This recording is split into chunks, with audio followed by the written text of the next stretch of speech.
Hi friends, welcome back to my channel. ఇవాళ వసుంధర ధృవ serial latest episode review అయితే చూసేద్దామండి. మీకు కానీ వసుంధర ధృవ జంట నచ్చినట్టయితే నా వీడియోని ఒక లైక్ చేసేయండి. లైక్తో పాటు హైప్ కూడా చేశారంటే నా వీడియో ఇంకొంతమంది రీచ్ వెళ్తుంది. సీరియల్ స్టార్టింగ్లోనే మనకి సుజయ మల్లిక కాల్ చేసి మాట్లాడుతూ ఉంటుంది. మల్లిక మేడం, మీకు విషయం చెప్పాలి మేడం, వసుంధరని కోచింగ్ సెంటర్లో జాయిన్ చేశారు. ఆల్రెడీ క్లాసెస్ కూడా స్టార్ట్ అయిపోయినాయి మేడం. అవునా, ఎంత మంచి విషయం చెప్పావు సుజయ.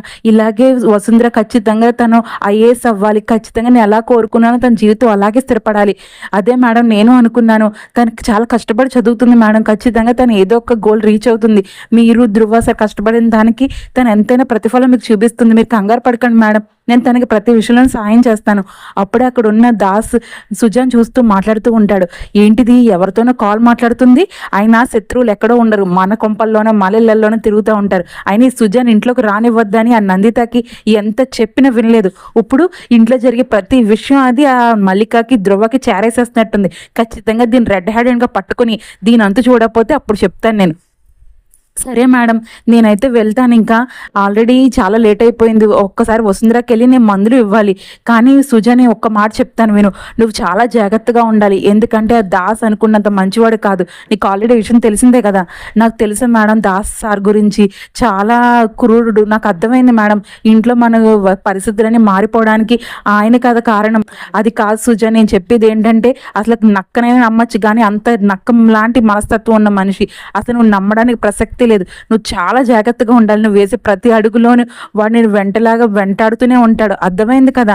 వాడు ఒకవేళ ఎలాంటి పిచ్చి వేషాలు వేసినా నువ్వు నాకు చెప్పు, సరేనా? కానీ వసుంధరకి నందితకి ఏ అపాయం కల్పించకుండా నువ్వు ఎప్పుడు వాళ్ళని కంటికి రెప్పలా కాపాడుకోవాలి. నీదే కదా బాధ్యత. నాకు అర్థమైంది మేడం, వాళ్ళని జాగ్రత్తగా చూసుకుంటాను కదా, మీరేం కంగారు పడకండి మేడం. సరేనా, నేను ఉంటాను మేడం. ఇంకా అప్పుడు అక్కడికి వచ్చిన దాస్ మాట్లాడుతూ, ఏంటి ఎవరితో మాట్లాడుతున్నావు? ఏంటి సార్, మీరేంటి నా వెనకాల? ఏమైంది సార్? అదే ఏం లేదు, కానీ నువ్వెవరితో మాట్లాడుతున్నావో అదే అడుగుతున్నాను. ఎవరితో మాట్లాడావు? నా పిన్నితో మాట్లాడాను సార్. అదేంటి పిన్నితోనా? నాకు అలా అనిపించలేదే. మరి మేడం అంటున్నావేంటి? లేదు సార్, మా పిన్ని నందిత మేడంని మేడం అని పిలుస్తారు, అందువల్ల మేడం ఎలా ఉన్నారు అంటే బాగానే ఉన్నారు మేడం అని చెప్పాను సార్. అయితే ఒక్కసారి నీ పిన్నికి కాల్ చేసి ఇవి. అయినా ఫోన్ ఇలా ఒకసారి ఓపెన్ చేయి ఫోను. అయినా నా ఫోన్ ఎందుకు సార్, ఎందుకు అంత డౌట్ పడుతున్నారు? నేను చెప్పాను కదా మా పిన్నితో మాట్లాడానని. ప్లీజ్ సార్ నన్ను వదిలేసేయండి. నీకుగా చెప్తున్నా, నా ఫోన్ ఇలా ఇవి. ఏంటి ఈ నెంబర్స్లో పిన్ అనే సేవ్ చేసింది, కానీ నువ్వెవరితో మాట్లాడావు? లేదు సార్ నిజమే, నేను మా పిన్నితో మాట్లాడానని చెప్తున్నాను కదా. అయితే ఒకసారి కాల్ చేసి నాకు ఫోన్ స్పీకర్లో పెట్టు. నీ పిన్నితో మాట్లాడితే ఏమని మాట్లాడావు లాస్ట్ మాట నువ్వు? అదే సార్, నందిత మేడం గురించి అడిగితే మేడం బాగానే ఉన్నారు అన్నాను. మేడం బాగానే ఉన్నారు అనలేదు, నీ లాస్ట్ వర్డ్ ఉంటాను మేడం అన్నావు. నాకైతే వినపడింది నువ్వు కావాలని నాటకాలు ఆడుతున్నాను, అర్థమైంది. కానీ ఒక్కసారి మీ పిన్నికి కాల్ చేసి నాకు స్పీకర్లో పెట్టు, నేను మాట్లాడాలి. సరే సార్, మీరు కాల్ చేయమంటే చేస్తాను. హలో పిన్ని. ఏంటే సుజా? లేదు పిన్ని, ఒక్కసారి ఇందాక సడన్గా కాల్ కట్ చేశాను. అదేనే నిన్ను అక్కడ పనిలో కుదిరావు కదా, అడ్వాన్స్ డబ్బులు అడుగుతుంటే ఈ డబ్బులు లేవు తర్వాత మాట్లాడతానని ఫోన్ పెట్టేసావు. ఇప్పుడేమో ఎలా ఉన్నావు పిన్ని అని అడుగుతావేంటి? అసలు అడిగేవా లేదా నీ మేడంని? సరే పిన్ని, నేను అడుగుతాను. సర్లే ఫోన్ కట్ చేయి. కానీ చూసారా సార్, మా పిన్నితోనే మాట్లాడాను నేను. నాకు అర్థమైందిలే, కానీ ఇంకెప్పుడైనా నువ్వు ఎక్స్ట్రాలు చేసావంటే ఊరుకునేది. అదిలే, ఇంట్లో జరిగే ప్రతి విషయాన్ని నువ్వు ఆ మల్లికకి ధృవకి చేస్తున్నావని నాకు ఒక నమ్మకం అనిపిస్తుంది. అందువల్ల నీ మీద నేను డౌట్ పడి ఇప్పుడు వచ్చి చెక్ చేశాను. సరే సార్, నేను అలా ఎప్పుడు చెయ్యను సార్. నేను నందిత మేడంకి చాలా నమ్మకంగా ఉంటాను. సరేనా సార్? నేను అసలుకి వసుంధరకి ఇప్పుడు మందులు ఇవ్వాలి. సరే నువ్వు వెళ్ళు. అయినా ఈ సుజన్ నమ్మడానికి కూడా లేదు. ఖచ్చితంగా ఇది ఆ మల్లిక ధృవ ఖచ్చితంగా దీన్ని పంపే ఉంటారు. అందువల్ల దీని దగ్గర చాలా జాగ్రత్తగా ఉండాలి. ఇది వేసే ప్రతి అడుగులోనే ఇది ఏం చేస్తుందని అబ్జర్వ్ చేయాల్సిందే. ఎంత గ్రేట్ మేడం మల్లిక మేడం మీరు. ఆ రోజు మీరు నాకు కోడ్ వర్డ్ చెప్పారు, ఎలాంటి అపాయంలో ఉన్నా పిన్ని అన్న సేవ్ చేసుకునే నెంబర్కి కాల్ చెయ్యి, నువ్వు వేరే పర్సనల్ నెంబర్కి కాల్ చేయొద్దని. ఎంత తెలివైన వాళ్ళు మేడం. ఈ పిచ్చి దాస్ ఎన్నో కుట్రలు చేస్తున్నాడు, కానీ అతని కన్నా 2 అడుగులు ముందుండి మీరు వసుంధరని నందిత మేడంని ఖచ్చితంగా కాపాడుకుంటారు. నాకు ఆ నమ్మకం ఉంది మేడం. అయినా వెళ్ళి వసుంధర ఏం చేస్తుందో ఒకసారి చూడాలి. అక్కడే ఉన్న మల్లిక సుజా అంశుకి అన్నం పెడుతూ ఉంటుంది. అంశు, ఇలారా భోంచేద్దు కానీ ప్లీజ్ అమ్మా, అన్నం తిన్నాక మందులు వేసుకోవాలి, నీకు చెప్తున్నాను కదా.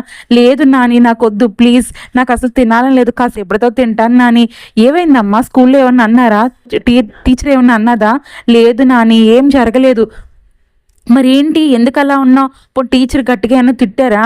లేదు నాని, మొన్న వర్క్ చేయలేదని టీచరు ఏంటి వర్క్ చేయలేదంటే నాన్నకి కంప్లైంట్ చేశాను ఇలాగ నన్ను తిట్టారు అని. అప్పుడు నాన్న వచ్చి ఏం చేశారో తెలుసా?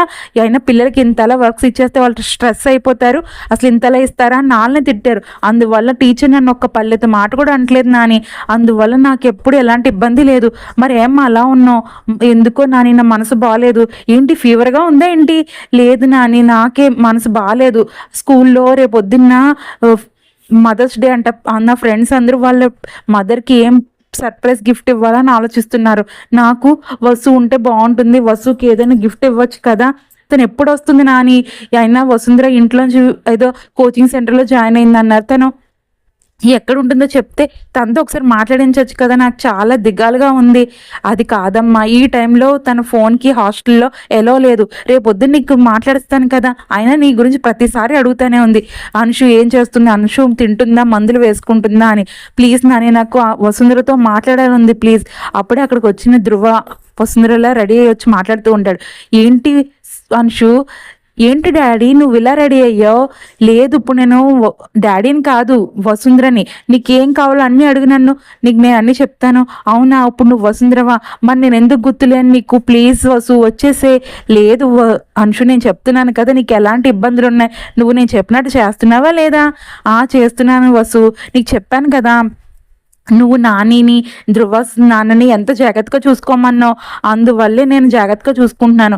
అయినా అంశు, నేను ఇప్పుడే వసుంధరని తిట్టాను, నువ్వు కాల్ చేసినా అంశుతో ఎందుకు మాట్లాడట్లేదని. అయ్యో నాన్న, నువ్వు వసుని తిట్టావా? ప్లీజ్ నాన్న తిట్టకు. నేను కోప్పడితే వసు బాధపడితే నాకు చాలా బాధ అనిపిస్తుంది.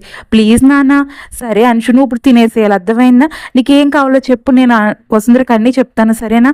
అన్నీ నువ్వు చెప్పినట్టే చేస్తున్నాను వసు, ఇంకేమీ అబద్ధాలు చెప్పట్లేదు. నానిని చాలా జాగ్రత్తగా చూసుకుంటున్నాను. నువ్వు కోచింగ్ సెంటర్లో జాయిన్ అయిన దగ్గర నుంచి నాకు ఒక్కసారి కూడా మాట్లాడలేదు వసు. నీ గురించి ఎప్పుడు ఆలోచిస్తూనే ఉన్నాను. నువ్వు ఎలా చెప్తే అలా చేస్తున్నాను వసు. నువ్వు తొందరగా వచ్చేసే, నీ గురించి నేను వెయిట్ చేస్తూ ఉంటాను. అది కాదు అంశు, నువ్వు బాగా తిని మందులు వేసుకుంటే నేను జాగ్రత్తగా ఉంటే నేను వచ్చేస్తానని చెప్పాను కదా. అయినా నువ్వు నేను ఎప్పుడెప్పుడు గుర్తొస్తున్నాను చెప్పు? నాకు బాగా గుర్తొస్తావు వసు. నువ్వు భోజనం తినిపించేటప్పుడు అందరూ అన్నీ మంచిగా ఉండాలని ఆకుకూరలు వేస్తుంటే నువ్వు మాత్రమే నాకు పచ్చడి కూడా వేసుకోవచ్చు, అదే నాకు హెల్దీగా ఉండడానికి కారణం అని నువ్వు పచ్చడి వేసేదాను కదా. ఇప్పుడు నాని అసలు నాకు పచ్చడే వేయట్లేదు తెలుసా? అయ్యో, అలా మన సీక్రెట్లు చెప్పేయకూడదు అంశు, నేను చెప్తున్నాను కదా, నేను తొందరగా వచ్చేస్తాను. నువ్వు బాగా చదువుకుని టైంకి మందులు వేసుకుంటూ ఉంటే ఖచ్చితంగా నేను తొందరగా ఎగ్జామ్ అయిపోయాక వచ్చేస్తాను సరేనా? అది కాదు వసు, నువ్వు ఎప్పుడు వస్తావు? నీ గురించి నేను వెయిట్ చేస్తూనే ఉంటాను. సరే కానీ నువ్వు ముందు ఎప్పుడు చెప్తావు కదమ్మా, ఎవరు లేనప్పుడు నువ్వు ఒక పాటకి డాన్స్ వేసేదానివి, వైరల్ వయ్యారి అని. ఆ ఒక్క డాన్స్ నేను వెళ్ళి పడుకుని పోతాను. ఈ టైంలో నా ప్లీజ్ వసు, ప్లీజ్ వెయ్యవా? సర్లే అయితే డాన్స్ అయిపోయింది కదా, ఇంకా నువ్వు వెళ్ళి పడుకో. సరే వసు, గుడ్ నైట్. నువ్వు నానిని అసలు ఇబ్బంది పెట్టకూడదు, అర్థమవుతుందా? అక్కడ మల్లిగా మాట్లాడుతూ, పదరా ధ్రువ, మనం కూడా కలిసి వెళ్ళి పడుకుందాం. అనుషుని మధ్యలో వేసి నువ్వు నేను పక్కనుంటే తను బాగా పడుకుంటుంది. లేదమ్మా, నాకు చాలా వర్క్ ఉంది, ఆ వర్క్ అయ్యాక నేను వెంటనే వచ్చి మీ దగ్గర పడుకుంటాను సరేనా? అక్కడ ఉన్న మల్లిక తనలో తను మాట్లాడుకుంటూ, చూసావా వసుంధర, నువ్వు చేసిన ధ్రువ ఎంతలా మారాడో. నువ్వు రాకముందు ధ్రువ అసలు ఎవరు పట్టింపే లేనట్టు తన గురించి మాత్రమే స్వార్థంగా ఆలోచించేవాడు, కానీ ఇప్పుడు ఎవరో తనకు పుట్టని పిల్ల పోయినా అనుషుని కూడా చాలా జాగ్రత్తగా చూసుకుంటున్నాడు. ఇంతలా నువ్వు ధ్రువలో మార్పు తీసుకొచ్చావు, నాకెంతో హ్యాపీగా ఉంది. కానీ ఈ సంతోషానికి కారణమైన నువ్వు మాత్రమే మాతో లేవమ్మా. ఎప్పటికైనా నేను జాగ్రత్తగా మా దగ్గర తీసుకొచ్చేసుకుంటాను. నువ్వు కంగారు పడుకో వసుంధర, నువ్వు ఎక్కడున్నా సంతోషంగా ఉండేలాగానే పరిస్థితులని చక్కదిద్దుతాను సరేనా? అక్కడైనా వసుంధర చదువుకుంటూ ఉంటే సుజా వచ్చి మాట్లాడుతూ, ఏంటి వసుంధర, ఈ రూమ్ అంతా ఇంత చెల్లా చెదరిగా మొత్తం బుక్స్తో నింపేశావు? నీ మనసు నీవేంటి, మొహం ఏంటి అంత పీక్కుపోయింది, ఏమైంది? ఏం చెప్పాను సుజానికి చెప్తున్నాను కదా, నేనేమో కోచింగ్ సెంటర్లో జాయిన్ అయ్యాను. నాకు రేపొద్దున 2 టాపిక్స్ మీద అసైన్మెంట్ కూడా ఉంది. ఏంటి ఆ సబ్జెక్ట్? ఎకనామిక్స్ సుజా, నీకు తెలిసిందే కదా నాకు అది చాలా కష్టమని. అయినా నువ్వు ప్రతి సబ్జెక్ట్ని ఫటాఫట్ అని చదివేస్తావు, ఈ ఎకనామిక్స్ అనేటప్పటికి ఎందుకని డీలా పడిపోతున్నావు? ఏమో సుజా, నాకు అసలు ఈ 2 టాపిక్స్ ఏమో కానీ అసలు ఎకనామిక్స్ అంటేనే పడదు. అసలు ఎలా కనిపెట్టారో అసలు అలాంటి జీడిపి అని, ఇన్ఫ్లమేషన్ అని ఎలాగో నాకు అసలు అర్థం అవ్వట్లేదు సుజా. అయ్యో కంగారు పడకు, నీకు విషయం చెప్పనా? నేను ఇంతకితో పనిచేసే ఇంట్లో ఒక సార్ ఉండేవారు. ఆయన ఎకనామిక్స్ తోపు తెలుసా! చాలా చెప్తారు. ఆయన వైఫ్‌కి ఒకరోజు ఎకనామిక్ ఎగ్జామ్ ఉంటే నైట్‌కి నైట్ చదివించేసి డిస్ట్రిక్ట్ ఫస్ట్ తీసుకొచ్చారు తెలుసా! అవునా! అంత టాలెంటెడ్ ఆ సారు. నాకు ఒక్కసారి ఫోన్ చేసి కల్పించి మాట్లాడించు సుజా ప్లీజ్. నాకేమైనా నా సమస్యకైనా పరిష్కారం చూపిస్తారేమో ఆయన. అవునా! కానీ ఇంత లేట్ అయిపోయింది కదా మహి. ఈ టైంలో కాల్ చేస్తే ఆ సార్ లిఫ్ట్ చేస్తారో లేదో. అయినా ఒకసారి ట్రై చేస్తాను. కానీ నువ్వే మాట్లాడాలి అర్థమైందా? సరే సుజా నువ్వు వెంటనే కాల్ చెయి నేను మాట్లాడతాను. హలో! ధ్రువ సార్. చెప్పు సుజా ఈ టైంలో కాల్ చేసావేంటి? ఇదిగో మహి నువ్వే మాట్లాడు. నీ అవసరం కాబట్టి నువ్వు మాట్లాడమని చెప్పాను. హలో! నేనండి. మీ పేరు ధ్రువ సార్ అని నాకు సుజా చెప్పింది. నా పేరు మహి. నాకు ఎకనామిక్స్‌లో కొంచెం డౌట్స్ ఉన్నాయి సార్ మీరు ఎక్స్‌ప్లెయిన్ చేస్తారా? ఏంటి మహీనా? అంటే వసుంధర గాని కాల్ చేసిందా ఏంటి? అయినా సుజా వెళ్ళింది కదా! ఖచ్చితంగా ఏదో ఒక విషయంలో నా గురించి చెప్పుంటుంది. అందువల్లే వసుంధర నాకు కాల్ చేసింది. చెప్పండి మహి ఏం కావాలి మీకు? సార్ నాకు ఎకనామిక్స్‌లో చాలా డౌట్ ఉంది. మీరు నాకు కొన్ని డౌట్స్ క్లారిఫై చేస్తారా? రేపొద్దున నాకు ఎగ్జామ్ ఉంది 2 టాపిక్స్ మీద. సరే మేడం మీకు ఏ టాపిక్స్ ఉన్నాయో చెప్తే నేను ఎక్స్‌ప్లెయిన్ చేస్తాను మీకు. అని అక్కడితో ఎపిసోడ్ అయితే పూర్తయిందండి. నా ఎక్స్‌ప్లనేషన్ గాని మీకు నచ్చినట్టయితే ప్లీజ్ లైక్ చేయండి, షేర్ చేయండి, కామెంట్ చేయండి. ఫస్ట్ టైమ్‌గా నా ఛానెల్ చూస్తున్నట్టయితే సబ్స్క్రైబ్ చేసుకొని బెల్ ఐకాన్ ప్రెస్ చేయండి. మీకు గాని వసుంధర ధ్రువ జంట నచ్చినట్టయితే కామెంట్ సెక్షన్‌లో ఎస్ అని టైప్ చేయండి.